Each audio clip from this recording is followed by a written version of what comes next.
दोस्तों, क्या आप जानते हैं कि जिस राक्षसी पूतना का वध श्री कृष्ण ने किया वह अपने पिछले जन्म में कौन थी और क्यों उसने नवजात श्री कृष्ण को मारने की कोशिश की? क्यों भगवान कृष्ण ने उस राक्षसी को भी मुक्ति दे दी? आज की इस अद्भुत कथा में हम जानेंगे पूतना का पिछले जन्म का रहस्य, कंस का भयानक आदेश, गोकुल में पूतना का प्रवेश और भगवान श्री कृष्ण द्वारा उसका अंत। यह कथा है श्री कृष्ण की दिव्य लीला की। तो चलिए शुरू करते हैं।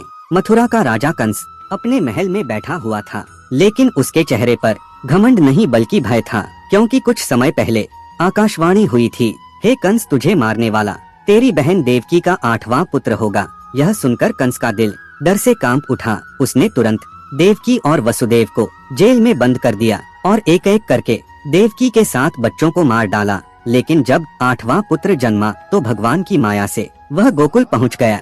जब कंस को यह खबर मिली तो उसका क्रोध भड़क उठा। उसने अपने दुष्ट सेवकों को बुलाया और कहा, पूरे ब्रज में जितने भी नवजात बच्चे हैं सबको मार डालो। कंस के दरबार में एक भयानक राक्षसी रहती थी, उसका नाम था पूतना। वह इतनी भयानक थी कि उसकी छाया से ही लोग डर जाते थे, लेकिन उसके पास एक भयानक शक्ति थी, वह किसी का भी रूप बदल सकती थी, कभी सुंदर स्त्री तो कभी भयानक राक्षसी। कंस ने उसे आदेश दिया, पूतना, तुम पूरे ब्रज में जाओ और जितने भी छोटे बच्चे हों सबको मार डालो। पूतना मुस्कुराई, उसकी आंखों में क्रूरता चमक रही थी और उसने कहा, राजन, यह काम हो जाएगा। रात का समय था, गोकुल में शांति फैली हुई थी, गायों की घंटियां धीरे धीरे बज रही थीं, लेकिन उसी समय आसमान से एक काली छाया धीरे धीरे नीचे उतर रही थी। वह थी राक्षसी पूतना। लेकिन जैसे ही वह गोकुल के पास पहुंची, उसने अपना रूप बदल लिया। अब वह एक अत्यंत सुंदर स्त्री बन चुकी थी, इतनी सुंदर कि उसे देखकर कोई भी धोखा खा जाए। उसके शरीर से सुगंध आ रही थी, चेहरे पर ममता का भाव था, लेकिन सच्चाई यह थी, उसके स्तनों पर भयानक विष लगा हुआ था। सुबह का समय था, नंद बाबा का घर खुशियों से भरा हुआ था, क्योंकि वहाँ नन्हे श्री कृष्ण खेल रहे थे। यशोदा मैया उन्हें प्यार से देख रही थीं। उसी समय दरवाजे पर एक सुंदर स्त्री आई, वह थी पूतना। उसकी सुंदरता देखकर किसी को शक ही नहीं हुआ। यशोदा और रोहिणी ने सोचा, शायद कोई देवी बच्चे को आशीर्वाद देने आई हैं, और उन्होंने पूतना को अंदर आने दिया। पूतना धीरे धीरे कृष्ण के पास पहुंची, उसकी आंखों में दुष्ट मुस्कान थी। उसने सोचा, यही है वह बच्चा जिससे कंस डरता है, मैं अभी इसे मार देती हूँ। पूतना ने नन्हे कृष्ण को उठा लिया। यशोदा मैया को कुछ भी समझ नहीं आया। पूतना ने कृष्ण को अपने स्तनों से लगा लिया, लेकिन उसके स्तनों पर भयानक जहर लगा था। उसने सोचा, अब यह बच्चा कुछ ही क्षणों में मर जाएगा, लेकिन उसे नहीं पता था कि वह साक्षात भगवान को गोद में लिए हुए है। जैसे ही कृष्ण ने दूध पीना शुरू किया, उन्होंने केवल दूध ही नहीं पिया बल्कि पूतना की प्राण शक्ति भी खींचनी शुरू कर दी। जैसे ही नन्हे कृष्ण ने पूतना के स्तनों से दूध पीना शुरू किया, उसी क्षण कुछ अजीब होने लगा। पूतना को लगा जैसे कोई उसकी प्राण शक्ति खींच रहा हो। उसके चेहरे की मुस्कान धीरे धीरे दर्द में बदलने लगी। उसने सोचा, यह क्या हो रहा है? मैं तो इस बच्चे को मारने आई थी, लेकिन यह बच्चा तो मेरी ही शक्ति खींच रहा है। पूतना ने कृष्ण को अलग करने की कोशिश की, लेकिन नन्हे कृष्ण उसके स्तनों से ऐसे लगे हुए थे जैसे कोई साधारण बच्चा नहीं बल्कि स्वयं मृत्यु का स्वामी हो। दर्द इतना बढ़ गया कि पूतना जोर से चिल्लाई।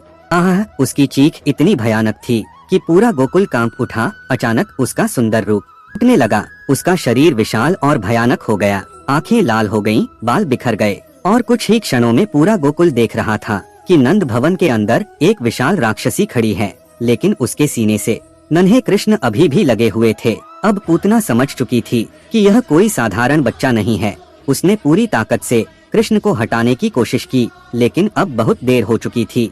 कृष्ण केवल दूध नहीं पी रहे थे, वे उसके पाप और प्राण दोनों खींच रहे थे। पूतना की शक्ति धीरे धीरे खत्म होने लगी, उसकी आवाज कमजोर हो गई और अंत में एक भयानक गर्जना के साथ वह जमीन पर गिर पड़ी। उसका विशाल शरीर इतना बड़ा था कि उसके गिरने से पूरा गोकुल हिल गया। पूतना के गिरते ही गोकुल में हाहाकार मच गया। लोग दौड़ते हुए नंद बाबा के घर पहुँचे। सबने देखा एक विशाल राक्षसी मृत पड़ी हुई है और उसके ऊपर नन्हे कृष्ण मुस्कुराते हुए बैठे हैं।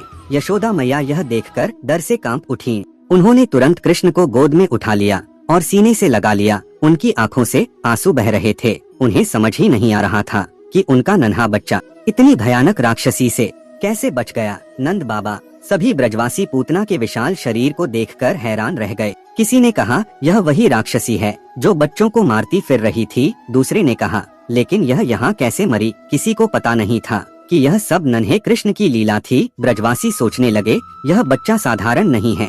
अब सबसे आश्चर्यजनक बात हुई जब ब्रजवासियों ने पूतना के शरीर का दाह संस्कार किया तो उसके शरीर से सुगंध आने लगी, जैसे कोई राक्षसी नहीं बल्कि कोई पवित्र आत्मा हो। असल में श्री कृष्ण ने उस राक्षसी को भी मोक्ष दे दिया था, क्योंकि वह भले ही विष लेकर आई थी लेकिन उसने कृष्ण को माँ की तरह दूध पिलाने की कोशिश की थी। और भगवान इतने दयालु हैं कि उन्होंने उस छोटे से भाव को भी स्वीकार कर लिया। पूतना का अंत हो चुका था, लेकिन ब्रजवासियों के मन में एक सवाल रह गया, भगवान कृष्ण ने एक राक्षसी को भी मोक्ष क्यों दे दिया? क्या कारण था कि इतनी पापी राक्षसी को भी भगवान ने मुक्त कर दिया? इस रहस्य का संबंध था उसके पिछले जन्म से। कहा जाता है बहुत समय पहले पूतना एक राक्षसी नहीं थी, वह राजा बलि के समय की एक स्त्री थी। जब भगवान ने वामन अवतार लिया और राजा बलि के यज्ञ में पहुँचे तब वहाँ उपस्थित सभी लोग उस दिव्य बालक को देख रहे थे। उस समय उस स्त्री ने नन्हे वामन को देखकर मन ही मन सोचा, काश यह सुंदर बालक मेरा बेटा होता, मैं इसे गोद में लेकर प्यार से दूध पिलाती। उसके मन में एक पल के लिए ममता का भाव जागा, लेकिन अगले ही पल उसके मन में ईर्ष्या भी आ गई। उसने सोचा अगर यह बालक इतना शक्तिशाली है तो अच्छा होता अगर मैं इसे मार देती। उसके मन में दो भाव पैदा हुए, एक ममता और दूसरा घृणा। भगवान सब जानते हैं, वे मन के भाव भी समझ लेते हैं। उस स्त्री के मन में जो ममता आई थी भगवान ने उसे स्वीकार कर लिया, लेकिन उसकी घृणा और क्रूरता के कारण अगले जन्म में वह बनी भयानक राक्षसी पूतना। लेकिन भगवान ने उसकी एक इच्छा पूरी करने का निश्चय किया।